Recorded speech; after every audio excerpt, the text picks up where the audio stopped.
Nuyttens. Snow has come finally. Today's video is going to be about the places I've hiked in New Zealand. Specifically, I'm going to talk about a couple of multiple day hikes I've done and a couple of one-day hikes, which were all very lovely.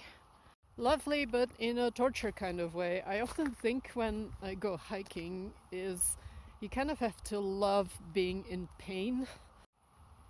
You can feel your feet disintegrating the longer that you're in the wilderness. If you're ever going to New Zealand or you have been in New Zealand, there's a couple of different ways that you can travel in the country. Most people, they get a van, they travel around, they get to see like all the van places, which is really gorgeous. But the crème de la crème of New Zealand traveling for me is to just disappear while you're dragging around a 15-kilogram backpack. Not stopping for lunch breaks because you get eaten alive by sandflies. And then when you finally get to the huts, you hang up all your stuff to dry out to only find them next day still wet. Yes, I can already tell I have totally sold you on this idea of hiking. But here are some of the positives. Like,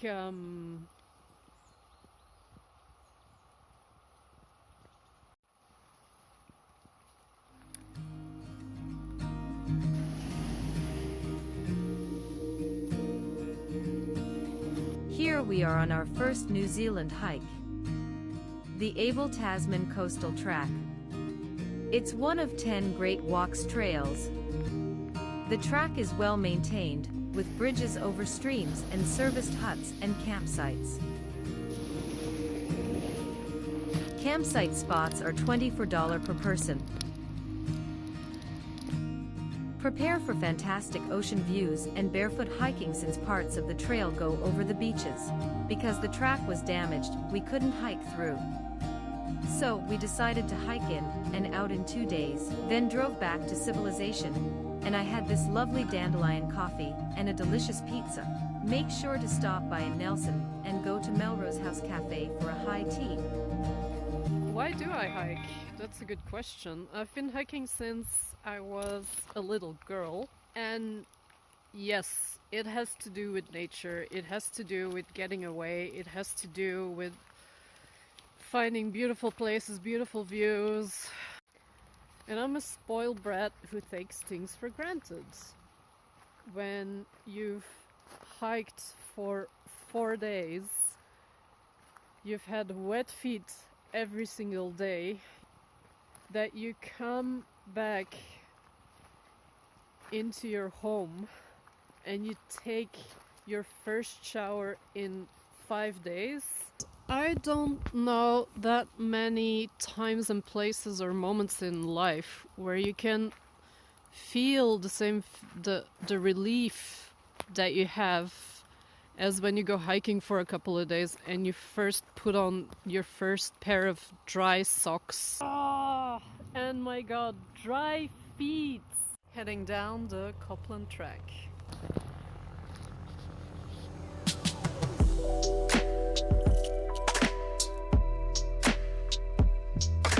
This track is situated on the South Island's west coast, about 45 minutes drive from Franz Josef Glacier.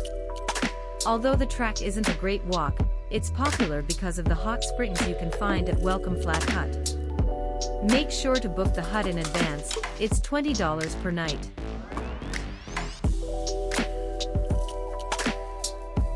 Hiking from the start of the track to Welcome Flat Hut takes 8 hours one way.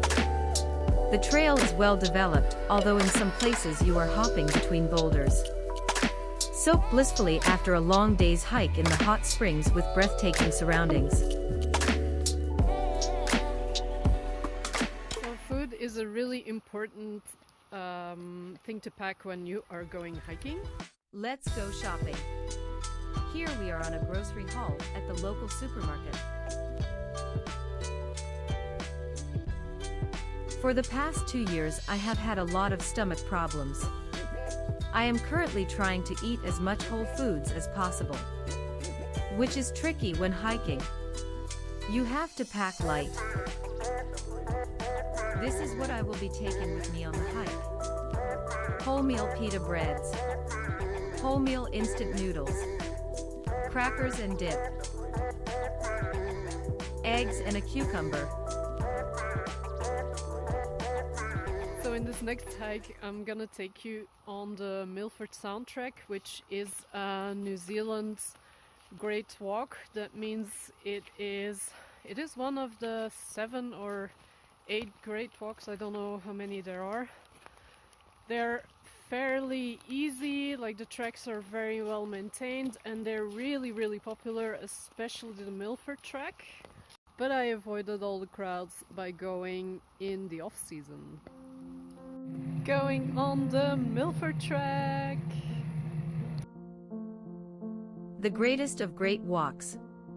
Take the boat to get to the start of the track. From there on, the journey takes 3 to 4 days when traveling off-season.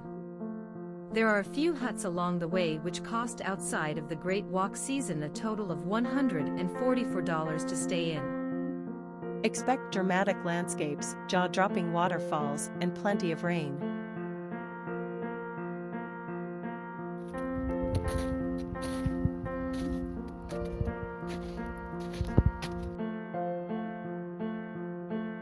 The challenge of hiking the Milford track off-season is that by crossing the McKinnon Pass, there might still be some snow. Or it might be snowing or even rain.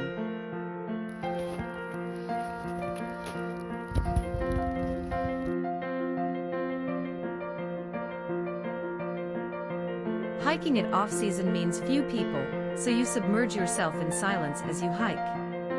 Or meet one friendly hiker to share the trail with you.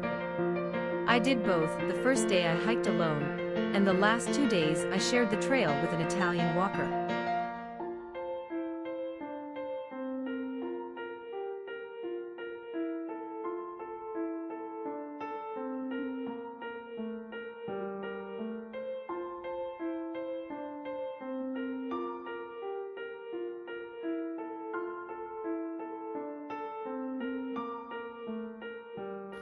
Another reason why I hike, and this is a little bit more deep,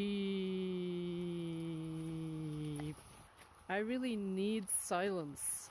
And with silence I mean is to be in a place where you can't hear any human noise. So that means building, construction site noise, airplanes, cars, talking, music, all that kind of noise. And I mean, it's not like I don't listen to music, but I just find that there's some kind of an unbalance in life when you don't, or when I don't go to places where it is absolutely silent, like going to malls and staring at stuff, very confused about why they exist. So all this fun will drive me insane. And then I come here to the forests and I can hear water, streams, and leaves rustling in the trees, and I feel at peace. Until I go insane again from things being too quiet. Insane. And then I go back to the city. Wow, look at those autumn colors. They are beautiful. The last hike I went on was the Kepler track, another of New Zealand's great walks. Unfortunately, I don't have much to say about this one because a storm hit, and I decided to turn back after sitting out the storm for a day.